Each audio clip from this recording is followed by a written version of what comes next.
Listen closely to what is not said. In just 3 questions, 1 dozen Polaroids, and a silence that confirmed everything America suspected about Trump's Epstein connection, the FBI's systematic protection of Donald Trump would be exposed on live television. Congressman Ted Lieu didn't expect FBI Director Kash Patel to admit he never interviewed the key witness who saw photographic evidence. Patel didn't expect Lieu to prove he didn't understand his own subpoena authority or was deliberately lying about it. Cameras captured every second as the FBI director refused 3 times to answer, "Is Trump on Epstein's client list?" while falsely claiming he couldn't investigate evidence sitting in Epstein's safe. What did the record actually show about Patel's deliberate refusal to pursue leads that would have exposed Trump's involvement with underage girls? September the 17th, 2025, 11:23 a.m. House Judiciary Committee. Congressman Ted Lieu approached with evidence that would document the most systematic cover-up in FBI history. The former Air Force prosecutor had built his reputation on methodical questioning that exposed institutional failures through documentary proof.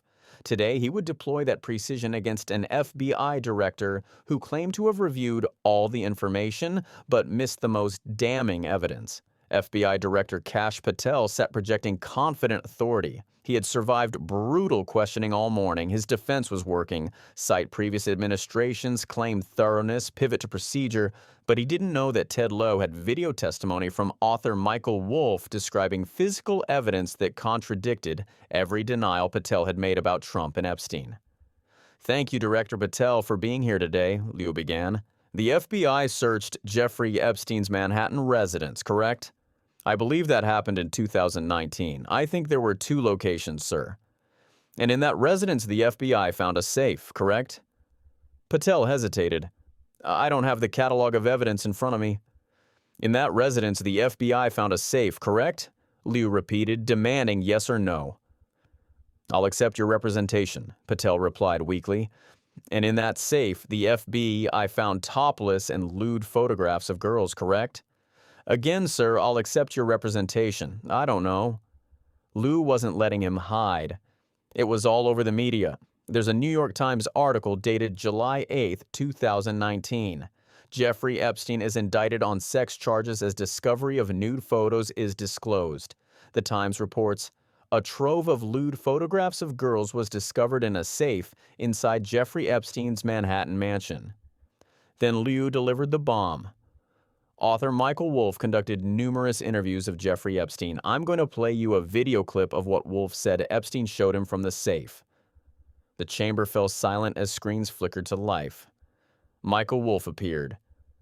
"I was sitting talking to Epstein and he said, 'Wait a minute, I got to show you something.' He went into his safe and came out with photographs. They were Polaroids, I think. He kind of spread them out like playing cards. And it was Trump. I think there were a dozen of them, Trump with girls of an uncertain age at Epstein's Palm Beach house, where all the things he would ultimately be accused of took place. I remember very vividly 3 of them, 2 in which topless girls are sitting on Trump's lap, and a 3rd in which he has a stain on the front of his pants and the girls are pointing at it, bent over laughing. The video ended. Lieu let the silence hang for several long seconds, allowing the full weight of Wolff's testimony to sink in with everyone watching at home and everyone in the hearing room.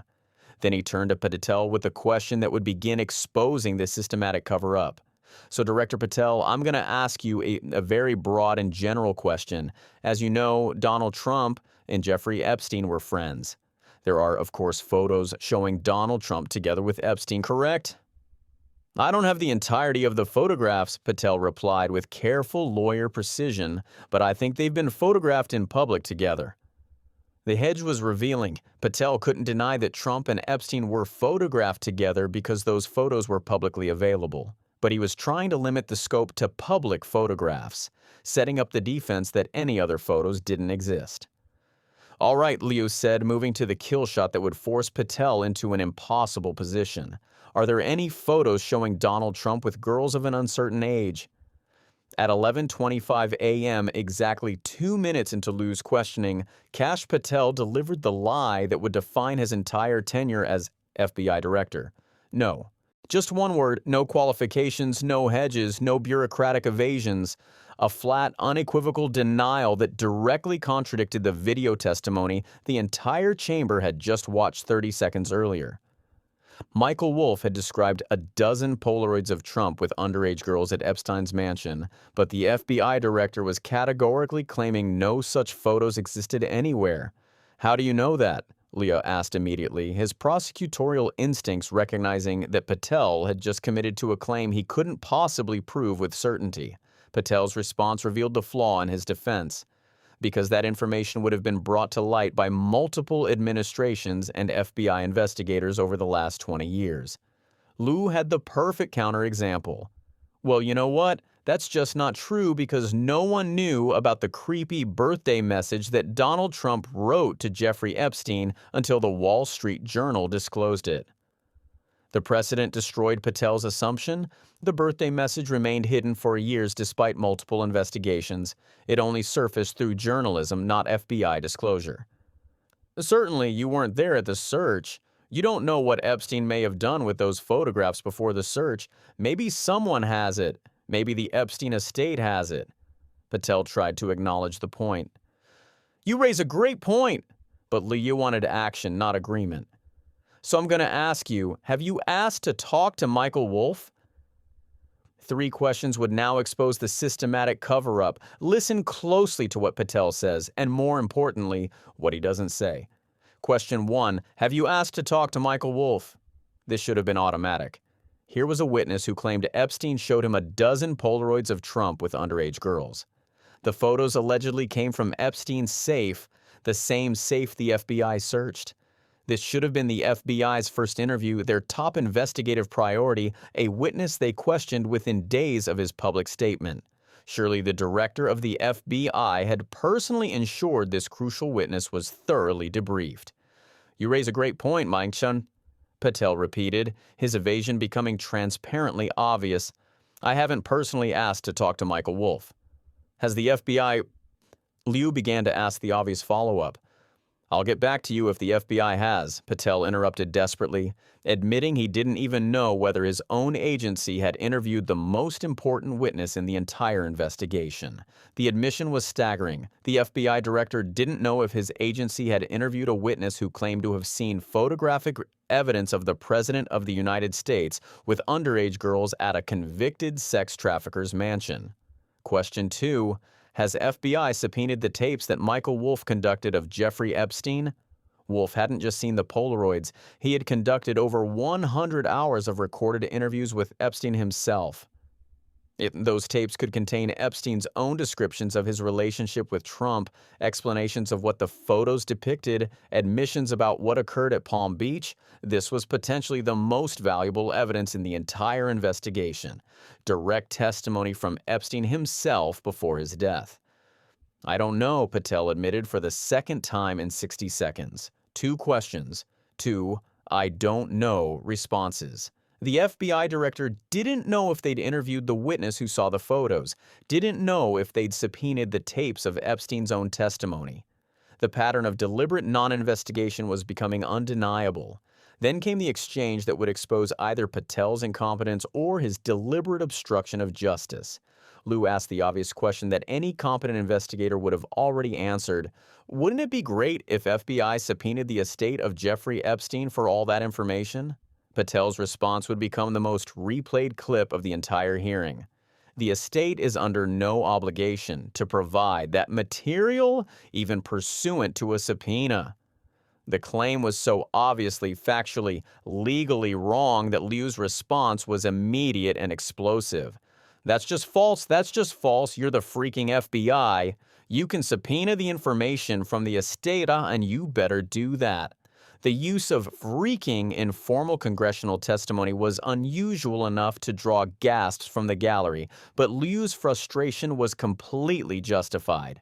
The FBI director was claiming he couldn't investigate crucial evidence because he lacked legal authority he absolutely, unquestionably possessed.